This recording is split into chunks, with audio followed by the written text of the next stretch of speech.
Three very good reasons to follow me for this review here of the Škoda Superb Sportlajn. First reason is you requested Škoda Superb new generation in the Sportlajn version. Here it is now for you. Second reason is, could this be a budget Mercedes E-Class or a budget BMW 5 Series, lower in the price, but same size on the outside, but even more space on the inside? We're going to find out. And the third reason is, since we are also looking out for a personal car, could this also be one for us? Yeah, we're going to find out all about that with Thomas and Autogefühl in 4K, full screen, full length. Let's go with the Superb Sportlajn, with the dark sporty look here with the grille in the front. The Matrix LED, otherwise optional, are already standard here with the Sportlajn. And if you hit the turning indicators or the hazard light, it looks already pretty cool in the front. Then also more black contrast all around the vehicle. Also here at the window frames and so on. Sportlajn badge is here at the side. And the length is, as normal with all the Superbs in this new generation, 4.91 meters or 193 inches. It is built together, actually in Slovakia, with the Passat, but it's more like in this generation Škoda is building the Superb and also the Passat. So this time it's the way around, that the Passat is more like the Superb and not that the Superb is like the Passat, you know what I mean? These 19-inch wheels are directly standard in the Sportlajn and also standard DCC Plus. It's the dynamic chassis control, and Plus means it's now a 2-valve system, so wider span between sportiness and comfort. And it's also standard here for the Sportlajn. So yes, you start higher in the entry price for a Sportlajn, but then it directly includes a lot of the things. This one is here the Fastbek styling, looks outside like a sedan, but it has this Fastbek opening. Soon going to show that to you. But of course, is also the Combi, the estate version, available for the Superb. In the rear, a modern look, also here with this segmentation of the tail light signature, and the indicators are then cascading if you have these Matrix LED. 4x4 version here for you here today, so we have a higher trim level engine, soon more to all of the engines. And you can see here we have this dark spoiler lip here that looks also pretty cool. It is a front wheel based platform, so if you have an all-wheel drive model, it is front plus rear on demand, the more you hit the throttle actually. Key fob, high gloss black, nothing special. Then the door closing sounds. No, sounds good. Solid, I'd say. Then you can have the typical Škoda umbrella case here, or snow brush would also fit there. And yeah, that's why this hole is also available for the Passat then, because the Škoda is like the prio #1. And then here, it's a little bit softer for your elbow and leatherette. This here is also somewhat softened up and also structured on top part, and fabric at the inside of the doors. The 5 Series does not have that, so this is where the Superb is actually better than the 5 Series in this respect. Or in the small trash bin right there. Superb entry badge. Also only an M5 has that, the rest of the 5 Series doesn't. And then we have the perforated steering wheel, Škoda lettering now. You know the trend that they remove the logos and just put the letterings. A lot of stalk columns behind it here, for example, also for the cruise control. And a nice leatherette covering here and stitching. And here this is an animal skin with leatherette mix, depending on which part. If you want to go an animal-free seat, and I would also recommend to go for the microfiber seat. There's a standard microfiber seat for the Superb, but it's also the standard for the Sportlajn. So this is only an option. And here is also a little bit less comfortable than the microfiber surface, because that's a little bit softer. Here, in any case, you can make this one a little bit longer in the lower part, and also memory seating. So 1, 2, 3 different drivers, and manual up, down, in and out for the steering wheel. When you sit in the front here, it's a little bit close with the right knee though, if you have long legs with the middle console and so on. And very interesting here, so a base Superb does not have that. But as soon as you go mid-trim, so selection trim for example in Germany, then you actually get standard. So it's not an additional package. So not the base version, but mid-trim, and then also here the Sportlajn is also standard. Then here the dual glazing for the windows. And that's pretty cool to reduce the noise level, especially on the motorway. And that is for the front and for the rear. There we go. Oh. Yeah, it's the shade from the inside, so you can see it as well. And this is now for the Superb. The Passat also gets it, the Tiguan even, and the Tayron. And the special thing is really that it's both for the side front and for the side rear windows. Welcome to the cockpit here. The 13-inch screen, otherwise an option, is standard here for the Sportline, also for the other higher trim levels. Then here we have this interesting front grille look in the dashboard. Here a little bit softened up, then here with some leatherette. It's really a grille. Yeah, it's really a grille, indeed, yeah. And once again, the standard Sportline would have more microfiber. And I would also recommend that for the looks and also for the comfort of the seat, as I said, and also then animal-free seating at least, not the steering wheel. And if you have that microfiber seat, then you also have more microfiber inserts here and there. Then this swinging line, and you still have real climate knobs. Like here, this cool thing. This could be maybe a little bit fixer attached, so to speak, but here it has also like a clicking sound. And then you also have it in a multi-sense way, because when you click it once, then you hop to the heated seats or the cooled seats. And that's a cool idea actually. And in the middle part, you either have a drive mode selector to pick the driving modes, so you don't have to select them in the infotainment. Click it further, then you have the fan speed, or click it one more time. There we go, and then you have the volume control. So this is a good idea to keep the physical dials here in the vehicle, and the Passat does not have that actually. Then the glove box here also somewhat dampened. Then here the sides are, let's say, they feel soft, but they're not really soft for your knees or something. Then you can slide these open, 2 USB-C chargers. Then here the inductive charging pad is also ventilated. And then cup holders here, and you have these Lego knobs here that you can also open a PET bottle with one hand. And nice split opening here also. It could be maybe a little bit softer. Split opening here, and then you have some clutter organization inside as well. And the headroom here in the front, yeah, with 189, 602, no problem at all. Driver POV, yeah, all the way letterings and hardly any logos anymore indeed. And then here, this is for the volume and for the heated steering wheel. Right side then to control something of the digital instruments. And here also click here once, and then you can deactivate this speed warner, like bim bim bim, when you have 1 kilometer an hour too much. This is an easy solution to change that. Other than that, here the digital instruments, you can also change different views and stuff.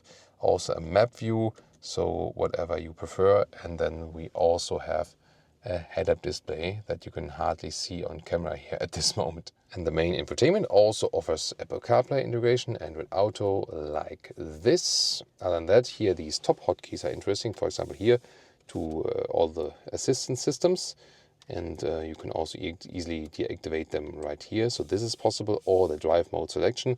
But as I said, this also works here from below, like here. Then you can also change them through like this. And also interesting with the DCC, the adaptive suspension, you can also set your individual mode, like all the way comfort suspension, but a sporty steering. Rear seats, first of all, here this is structured, hard but structured. Then you have these manual shades here, but also pretty cool. Then the leatherette insert, and also fabric at the inside of the rear doors. That's good to see, definitely. Then here, for example, you have another blanket holder. Yeah, don't need to have it, but can. Then Isofix outside, and then here you can push them in. So also a practical solution. There we go. Then here these cup holders are, yeah, somewhat adapted, but kind of shallow. This is like a smartphone holder, for example. And ski hatch is also available. And middle console, you have a climate unit with seat heating here when the ignition is on, 2 USB-C chargers, middle tunnel, and I mean, look at that. Just ample of knee room, and this is for tall drivers here in the front, 189, 6'2".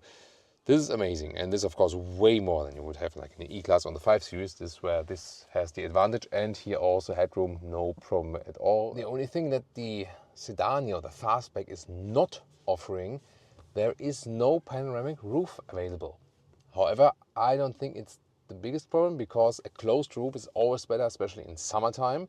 And it's also better to stay quiet on the motorway when you drive a little bit quicker. So my local mechanic always tells me, Thomas, either closed roof or convertible. And then here, the sleeping horns. This is like a special package, and it's pretty cool. Yeah, it looks also amazing. And Leah, of course, as well. I always have the best perspective. So here we go. And then when you fall asleep, especially also the kids and so on, then you don't wake up with neck pain because your head is being held upright. This is a very cool idea, actually. There we go. So with the blanket and then with the sleeping horns, and then, yeah, the next journey for the next 5 hours. In the next 50 minutes, we will spend folding this blanket properly again to make it fit Same in thing the with the umbrella. holder. Yeah, same thing with the umbrella, definitely. Yeah. Maybe outside. Yeah, maybe we do it together outside, right? Trunk or boot at 645 liters here for the sedan or for the Fastbek, a little bit more for the Combi, which is then a little bit higher just here. But this one, look at that, already so well usable. It's incredible. The trolley here almost looks lost. And here there's like 1 meter or 40 inches in width, and it goes, there's no limitation, you know, like this goes all the way through. And then the normal length here is about 48 inches or 1 meter 20, a little bit more. It's actually pretty cool. Now you can do so many things here. So here, for example, there's vast space, and then here you have these splitters here, and more splitters are hidden, for example, here. These are these splitters you can just put here, for example, and then that something's not flying around or so. This is all possible and also very well hidden here. Live on tape, I think. Yeah. And then here we have some hangers. There we go. So like for bags and so on. Here we can soon flip the seats, but first of all, underneath, here's even a replacement tire. That's also pretty cool. And then there's this one here. You can pull, for example, for putting jackets or an umbrella or some wet stuff on there, like, I don't know. And you can also take the whole thing out. Yeah, and that also led me for stage 2 of taking this cover out here like this, and there we go. And then you can see even more of that vast space here. There we go. Wow, this is amazing, right? This is really amazing. And folding the seats, 1 and 2. I can't believe it. I mean, it's like you can sleep there. Yeah, you can even sleep there. And here, see here, this is like 80 centimeters or 32 inches in height, and the overall length then to the seats as we are driving. Still amazing of how much space this one is offering. So there we go. It is like almost a full 2 meters or 79 inches. So this is the king of this segment in this respect. And if you then add some combi state measure, that's of course even a little bit more, but I mean, can't get any better than this. You can even put this one here and can hang it in. If we install that back again, and then it should actually also move together with opening and closing the trunk right there. Let's see. Yeah, there we go. As for engines, today the 2-liter TDI, 190 horsepower and all-wheel drive version. There are also different ones available, 1.5 TSI, the petrol side, 2-liter TSI. That one would be the strongest one in the strongest horsepower spec. And also a plug-in hybrid version with the 1.5 PHEV. And you can check out the engine list, like with all the horsepower figures, in the data and facts comment, and also in the video description if you want to know more. This one here at 7.5 seconds in the acceleration. Sport mode.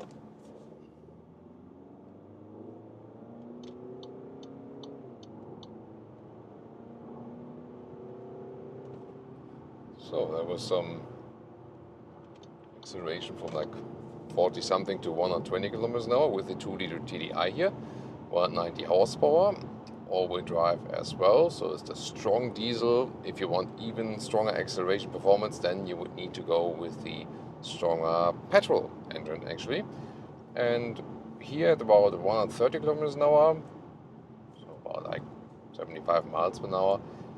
As for the noise insulation, I would have expected it a little bit better, honestly, because I'm really positive on the dual glazed windows. And if you have this options both front and rear, and so you also feel that it's relatively silent from the sides, and this is often a very important thing. But it's not that silent like from the front and, you know, like from the whole rest of the cabin and so on. So it's not bad, but considering it has dual glazed windows, or dual glazing at the windows, I thought it would be a little bit better, honestly.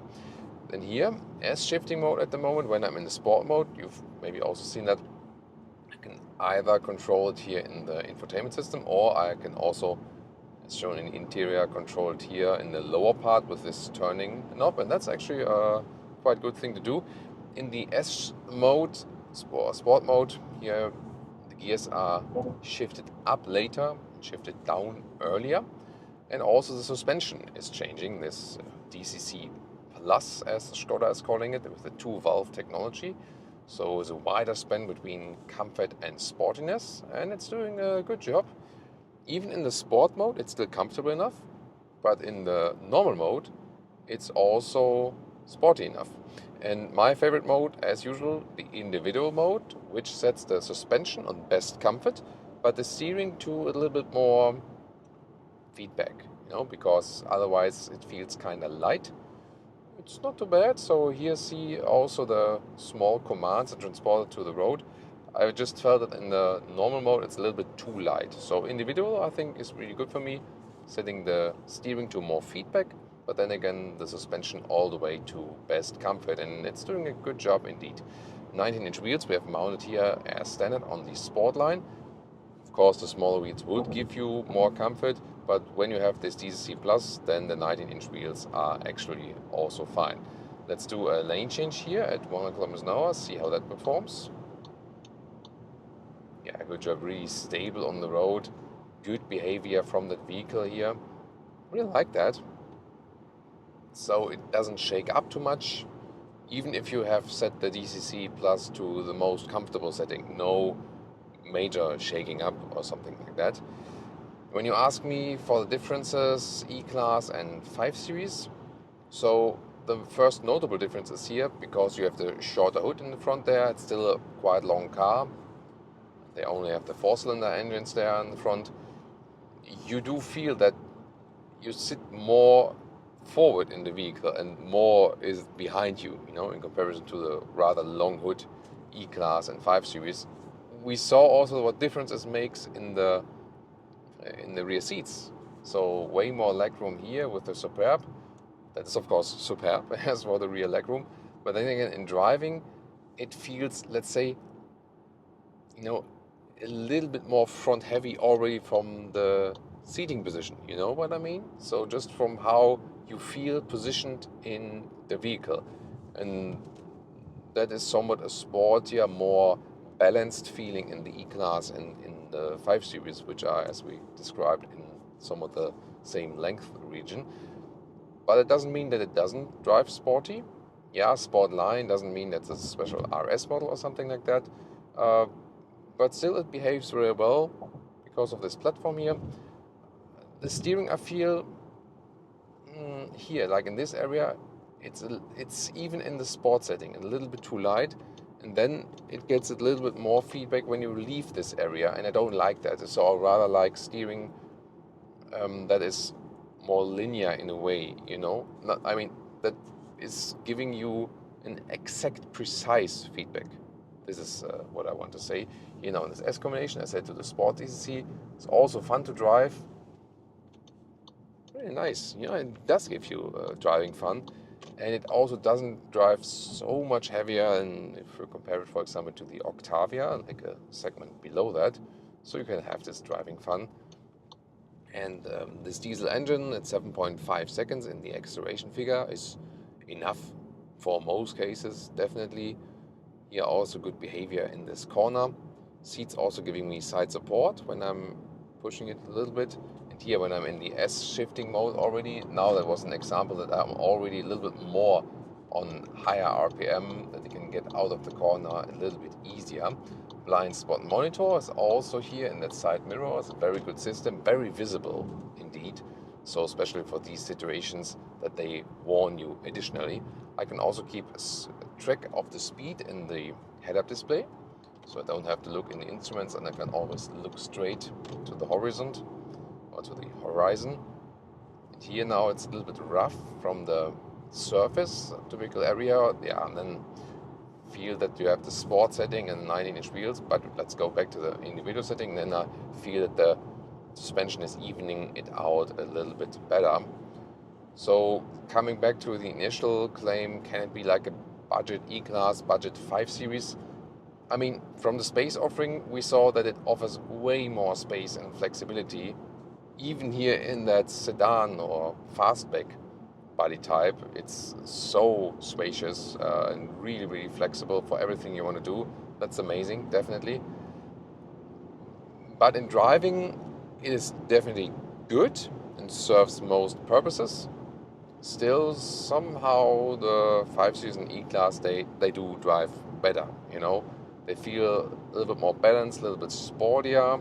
It always, of course, depends on the engine version. So if you pick one, like we recently had with the plug-in hybrid with the 5 Series, it's also pretty heavy then, you know. So always have to keep that in mind and compare the respective engine versions. But especially the 5 Series is more engaging to drive. And also from the driving position inside the vehicle, that's also very notable if you are a driver who really loves driving. And suspension-wise, this one here, this DCC Plus, is a good suspension for this segment, yeah. But the adaptive suspension from BMW is still ahead of that, I feel. And even more ahead of that is the E-Class when you have the air suspension. That's just such a smooth, floaty ride. And this is, of course, even ahead of the 5 Series, for example. So you still somewhat feel this price difference, especially in the driving. I mean, some details like the Superb has the felt covering at the inside of the doors, which the 5 Series doesn't have. These details, you ask yourself, wait a minute, there's the Superb even better, although it's lower in the price. But in driving, still, the E-Class and the 5 Series give you more sense of sophistication. But really thinking of this high level, it does it here very well. You know, it's very calm and satisfied, basically, or satisfying on the road. You also note that you're sitting a little bit higher, so it doesn't feel like a low sitting vehicle, you know. And for my long legs, actually, that is also better in the 5 Series or in the E-Class if you compare the individual driving situation or driving position there. So there you feel that although the length is 5 Series or E-Class, the platform here itself rather feels like the segment below, rather feels still like, okay, it's Octavia, Golf platform, and so on. And it is, you know, so they all share the very same platform, and you somehow then still feel that. We can do one more sporty thing here, getting off, because we have a nice S combination. Went to the sports DCC mode, and once again, this is fun, you know, so that platform overall is still good. I also had like golf racetrack time a lot, and here you can also feel that in that respect it still feels a little bit smaller than it actually is, you know. So in that moment here, when you push a little bit to the corners, you wait a minute, am I still driving golf? Wait a minute, this is like almost 50 centimeters longer, you know. So then you forget actually that it's a longer car. So it's basically pro and con, you know what I mean? Yeah, but overall does it very well, everything here. But definitely in driving like 5 Series and E-Class for that extra price, which is not justified in the interior maybe, and definitely not justified in the space they offer, because this one here offers way more space. There's a 525D from a previous generation of the 5 Series. Yeah, so in driving there is still a difference, but of course the question is what is more important to you, because if you need more space for the family, then this one it is here. As for the fuel economy, some 5.5 to about 6 liters on 100 kilometers, depending on more motorway and steady speed or more city traffic. So overall, good result here for the TDI. Of course, different engines are available. So it's about 40 mpg US and about 60 mpg UK. And as for the pricing, so the new Superb, for example, taking the German prices, starts 40,000 euros, then the Sportline 10,000 more, 50,000. And if you spec it all the way like this, with a powerful engine and even more options and so on, you can get it even a little bit above 60,000 euros. If you now compare a Mercedes E-Class or a BMW 5 Series, you pay some 20,000 euros more than that. With the E-Class, it can even go higher. I mean, there are E-Classes for like 100,000 euros out there. So definitely you save some money. Then of course you have to compare the leasing prices. BMW does some quite good leasing offers at this moment for 3 and 5 Series. The Mercedes prices rather than went up also the leasing rates and so on. So there will be an even higher gap. But is it actually a proper budget replacement for the E-Class or the 5 Series?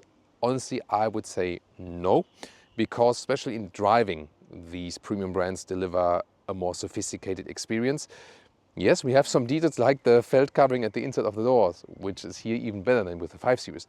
But even if I compare the 3 Series, so I directly went from a 3 Series here to driving the Superb, the 3 Series is, I mean, because it's such a great car overall and probably even better, as our recent comparison showed us 3 Series better than the 5 Series. So when you hop from a 3 Series to a Superb, you feel how good the 3 Series is actually for a car.